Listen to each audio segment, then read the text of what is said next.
kita mesti hak, tapi kata-katanya terus ya kalau misalkan mau ditutup aja buat pakai duit katanya semuanya pakai uang.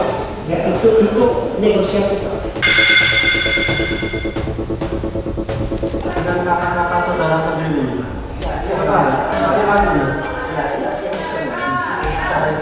Soalnya kalau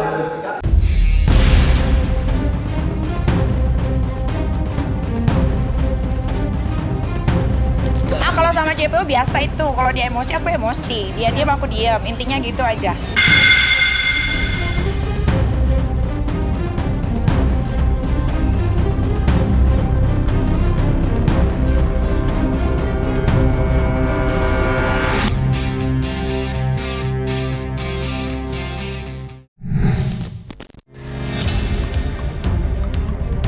Penolakan tegas Badan Pengawas Obat dan Makanan untuk hadir sebagai saksi ahli ternyata tidak membuat pihak Nikita Mirzani menjadi tertekan dalam agenda sidang lanjutan perkaranya dengan Dr. Reza. Alih-alih terpojokkan, amunisi baru yang dibawa dalam sidang yang diselenggarakan pada tanggal 25 September 2025 di Pengadilan Negeri Jakarta Selatan kemarin justru berhasil melukiskan senyuman lebar di wajah Nikita. Pasalnya, ketiga saksi yang meliputi saksi ahli bahasa, saksi ahli hukum perdata, serta saksi ahli hukum pidana disebut-sebut memberi keterangan yang cenderung meringankan bagi Nikita. Lantas seperti apa Nikita Mirzani dan kuasa hukumnya menanggapi keterangan yang disajikan para saksi ahli? Serta bagaimanakah pula momen ketika ahli memberi kesaksian?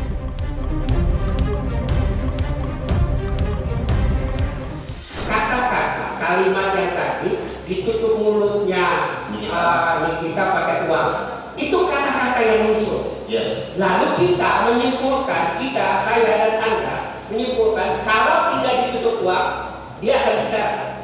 Itu kan kesimpulan kita. Tidak ada dalam kata-kata itu. Ahli bahasa hanya berbicara tentang kata yang ada. Iya, sidang hari ini saksi ahli dari aku. Alhamdulillah saksi ahlinya bapak-bapaknya bisa hadir semua. Niki mau ngucapin terima kasih. Memang ini saksi ahlinya yang benar-benar ahli, bukan ahli-ahlian yang memang pendidikannya juga udah tidak bisa diragukan lagi. Beda jauh dengan saksi ahli dari JPU kemarin. Kalau JPU yang kemarin kan nggak tahu, lupa, nggak ngerti apa yang ditanya apa, jawabannya ke situ-situ lagi, ke situ-situ lagi. Kalau ini kan nggak. Ahli sesuai dengan keahliannya berusaha untuk membuat terang perkara. Ya, dalam hal ini perkara adalah saya terlibat karena yang jadi persoalan adalah kata-kata dari sebuah percakapan WhatsApp. Jadi gini ya, keberadaan saksi ahli itu sebenarnya bukan dalam konteks meringankan atau tidak meringankan, tapi keberadaan ahli itu mau menyampaikan bagaimana sih sebenarnya hukum yang berlaku, bagaimana sih sebenarnya penerapan hukum yang sebenarnya, itu kan, sehingga dengan keterangan saksi itu kemudian membuat terang sebuah persoalan. Ya, misalnya tadi kami menghadirkan ahli perdata, ahli bahasa, ahli pidana. Nah, ketiga ahli tersebut, tujuan kami mau menghadirkan dia itu adalah salah satunya adalah untuk membuat terang sebuah percakapan ahli bahasa. Dari ketiga saksi ahli yang dihadirkan oleh pihak Nikita Mirzani, keterangan dari saksi ahli bahasalah yang paling mencolok perhatian. Bagaimana tidak, ketika diberondong sederet pertanyaan tajam dari jaksa penuntut umum, ahli bahasa bernama Frans Assisi datang itu dengan lantang menegaskan bahwa dugaan pemerasan tidak dapat dibuktikan lewat rekaman percakapan kedua belah pihak. Karena dari hasil percakapan yang ditunjukkan kepadanya, Frans dapat menyimpulkan bahwa polemik ini adalah proses komunikasi negosiasi. Lantas bagaimanakah penjelasan Frans Assisi datang terkait ucapannya di persidangan kemarin? Ini kita mesti hak, tapi kata-katanya terus ya kalau misalkan mau ditutup aja buat pakai duit katanya semuanya pakai uang. Ya itu negosiasi Pak. Tadi saya katakan satu pihak mau menawarkan sesuatu, tapi pihak lain itu satu pihak mau meminta sesuatu gitu, kepada pihak lain. Lalu pihak lain bilang, ya kalau mau supaya seperti itu, maka ada tawaran. Itu negosiasi. Perdata mengartikan bahwa ini adalah sebuah kesepakatan yang sudah dibuktikan dengan adanya pembayaran, dibuktikan dengan adanya proses negosiasi, berapa nilainya turun ke berapa. Akhirnya klop, pembayaran dilakukan. Nah, itu oleh ahli pidana, jika demikian rentetan peristiwanya, maka secara hukum pidana itu tidak bermakna sebagai sebuah ancaman kekerasan, membuka rahasia atau pencemaran nama baik. Hakim yang bisa mengambil keputusan apakah ini bisa diambil sebagai pertimbangan hukumnya, apakah ini bisa ditolak atau tidak diterima menjadi pertimbangan hukum, itu kewenangan sepenuhnya di majelis hakim. Kami penasihat hukum ya menyajikan sebuah analisa hukum yang diperoleh dari keterangan ahli ini, sehingga dari keterangan ahli semua yang kami hadirkan itu, nah ahli bahasa bilang bahwa dari percakapan tersebut ya terdapat kalimat oke, aku baiknya bagaimana Mail ya, oke kita deal Mail, oke baik terima kasih sama-sama. Nah, bahasa mengartikan itu adalah sebuah kalimat yang dalam konteks adalah negosiasi, sehingga melahirkan sebuah hak dan kewajiban di dalamnya. Apa hak dan kewajiban itu? Adalah sebuah kesepakatan yang dibuat oleh mereka. Ini sekian, pembayarannya sekian, terminnya tahap pembayaran. Bab tak mampu menutupi perasaan bahagia mendengar keterangan para saksi yang disebut-sebut meringankan, Nikita Mirzani tak henti-hentinya terlihat sumringah. Dan puncaknya terjadi ketika jaksa penuntut umum nampak kewalahan lantaran pertanyaan-pertanyaan yang mereka tuturkan terus dibantahkan para saksi ahli. Kala itu, Nikita terlihat menari-nari dengan gaya tren salah satu media sosial sembari melempar senyum ke arah pihak jaksa penuntut umum.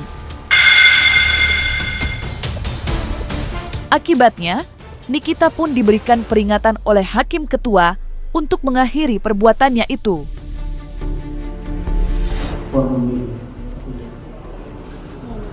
Ini rahasia tidak? Ya, karena itu kalau saudara Ali kan perdatanya. Bisa membedakan sifat ulang dengan kata-kata yang ada. Maksudnya gini. Coba penuntut umum ya, dibaca terus-menerus sampai selesai. Jangan disela dengan kata-kata saudara sendiri. Coba seperti lagi. Soalnya kalau ya, ada giliran saudara sudah kita berikan ya, tolong dihargai pihak yang lain. Kalau pihak saudara bertanya juga seperti ini kan keberatan juga kan begitu ya. Tolong salahin aja. Tolong ulangi sekali lagi. ya, yang mana? Senyum karena mudah-mudahan ya saksi ahli ini didengar sama Bapak Hakim yang mulia. Dan ini kan juga sidang terbuka ya, jadi kalian semua bisa mendengarkan ya. Semoga ini sidangnya benar-benar netral, tidak ada pihak-pihak yang berkepentingan, jadi harusnya bisa disimpulkan nanti ketika vonis gitu. Namun di sisi lain, proses persidangan kemarin sempat pula berjalan panas dan tegang. Tepatnya ketika Nikita menyampaikan keberatan atas ucapan-ucapan yang dituturkan oleh jaksa penuntut umum. Bahkan, hal itu membuat kedua belah pihak sampai terlibat perdebatan cukup panas dengan nada bicara yang keras. Sehingga memaksa majelis hakim untuk turun tangan dan memberi teguran kepada kedua belah pihak, khususnya kepada Nikita Mirzani. Lantas, seperti apa penjelasan Nikita terkait momen tersebut? Serta bagaimanakah pula momen menegangkan di persidangan kemarin? Ini minta sejumlah uang. Memang saat itu orang itu mau kata orang tersebut. Keberatan yang mulia karena saya tidak pernah mereview yang jelek-jelek yang saya tadi. Dan ilustrasi. Keberatan saya tidak pernah mereview yang tadi saya jelek-jelek.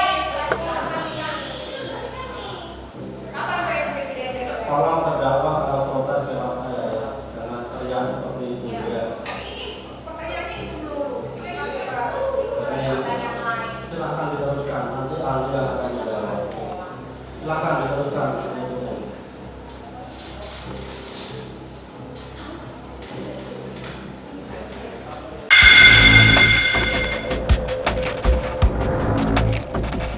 Yang mulia, reviewnya itu tentang wilayah tugas. Baca di BAP ada. Saya tidak pernah mereview program. Kawan, kita ingatkan ya. Kita ingatkan ya. Silakan diteruskan. Ah, kalau sama JPU biasa itu, kalau dia emosi aku emosi, dia diam aku diam, intinya gitu aja. Berbicara terkait agenda sidang lanjutan kemarin, tentunya tidak bisa dilepaskan dengan keputusan BPOM yang menolak hadir sebagai saksi ahli. Seperti diketahui, BPOM sendiri menolak permintaan itu lantaran sebagai lembaga negara dinilai kurang tepat untuk hadir di persidangan atas permintaan pribadi. Sebuah pernyataan yang benar-benar membuat pihak Nikita kurang puas. Ditambah lagi, kini justru berhembus kencang sebuah isu miring yang menduga adanya praktik kotor antara pihak Dr. Reza dan 5 oknum anggota BPOM. Lantas, seperti apakah luapan kekecewaan pihak Nikita Mirzani atas keputusan BPOM yang menolak hadir di persidangan? Kemarin kan Bapak Tarunanya bilang bersedia hadir jika dibutuhkan, tiba-tiba dia lupa ingatan dengan omongannya sendiri, tiba-tiba harus begini begitu. Mudah-mudahan minggu depan bisa hadir, harus, karena kita kalau bikin skincare atau produk apapun kan melalui BPOM gitu. Kalau BPOM nggak mau hadir, ya udah nggak usah ada BPOM, bubarin aja. Sebenarnya wajib, hukumnya wajib hadir. Ya, kalau dia BPOM itu memahami kewajibannya secara hukum, maka dia harus berpatokan kepada hukum, harus mengikuti hukum acara ini. Kan hakim sudah tegas kemarin saya menyampaikan bahwa kami tidak bisa memanggil saksi yang ahli mau penasihat hukum yang mau ajukan. Silakan kalian sendiri yang mengajukan, ya kan? Itu tegas loh hakimnya ngomong begitu. Tiba-tiba kita bersurat ke sana dan makanya waktu itu saya minta Yang Mulia, kami sudah berkirim surat ke BPOM, tapi untuk lebih lebih bagusnya sebaiknya Yang Mulia mengeluarkan penetapan untuk memanggil ahli BPOM. Tapi ahli BPOM-nya alasannya begitu. Alasannya sebenarnya kalau menurut saya tidak logik ya, karena dia bilang kecewa sekali, terutama Niki lah soal kecewa itu. Ya kalau untuk menanggapi itu mungkin juga bukan kapasitas saya untuk menanggapi, karena kan saya bukan tim kuasa hukum ataupun dari pengadilan, tapi yang hanya bisa saya berkomentar untuk ini saya sebagai awam ya berkomentar. Kan BPOM itu sudah memberikan kesaksian tuh di penyidikan waktu di kepolisian. Harusnya kalau kalian tahu kita harus mengomentari secara netral ya. Siapapun yang menghadirin pada saat di penyidikan, memberikan kesaksian di penyidikan itu harus datang di pengadilan, kayak gitu, bener kan? BPOM harus hadir, kalau nggak hadir berarti ada apa-apa nih Taruna. Apa dugaan ada apa ya dugaannya Mi? Yang tahu hanya dia, Tuhan dan orang yang deket-deket dia yang tahu. Mudah-mudahan harus datang ya, karena BPOM itu kan netral, harus netral. Yang nggak ada untungnya bagi klien kami ketika Badan POM hadir maupun tidak hadir. Jadi ngapain klien kami mengkondisikan dan tidak datangnya Badan POM? Ya, seperti itu logika hukum kita ya. Jadi tapi kalau orang nggak punya logika hukum ya pasti ya ngebacotnya pasti seperti itu. Itu biasa itu.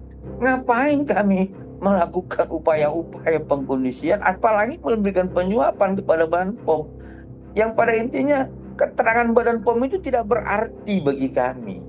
Ya, untuk apa seperti itu?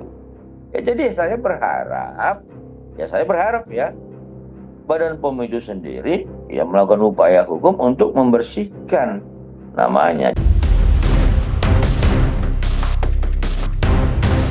Entah apa yang tersembunyi di balik itu semua. Namun yang pasti, proses persidangan kini telah berjalan. Dan pekan depan, sidang lanjutan akan kembali diselenggarakan dengan agenda yang serupa dengan agenda kemarin, yakni pemeriksaan saksi ahli yang diajukan oleh pihak Nikita Mirzani. Lantas, saksi-saksi apa saja tah yang akan dihadirkan oleh pihak Nikita Mirzani dalam persidangan selanjutnya? Serta seperti apa persiapan Nikita Mirzani menyikapi proses agenda lanjutan persidangannya dengan Dr. Reza?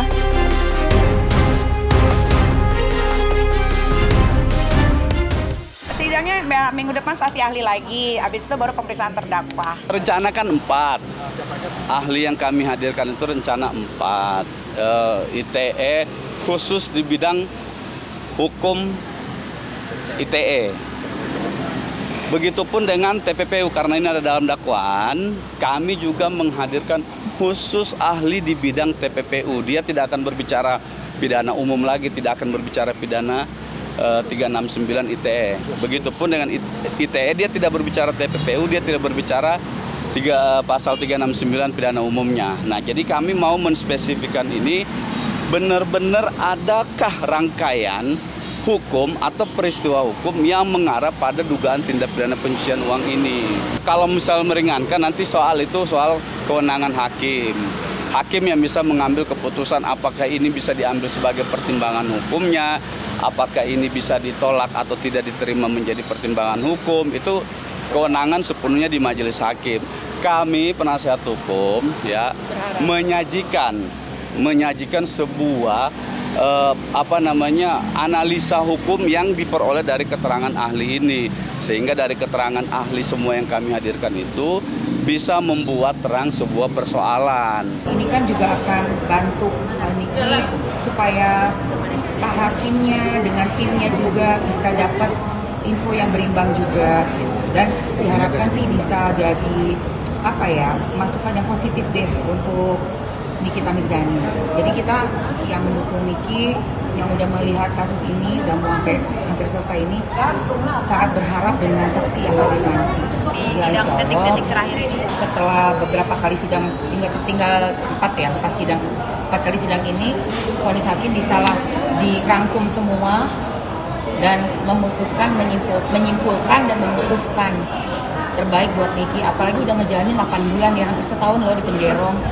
Jadi mudah-mudahan Niki dapat keringanan gitu. Dan juga malah bebas, kalau menurut aku sih seharusnya Niki bebas.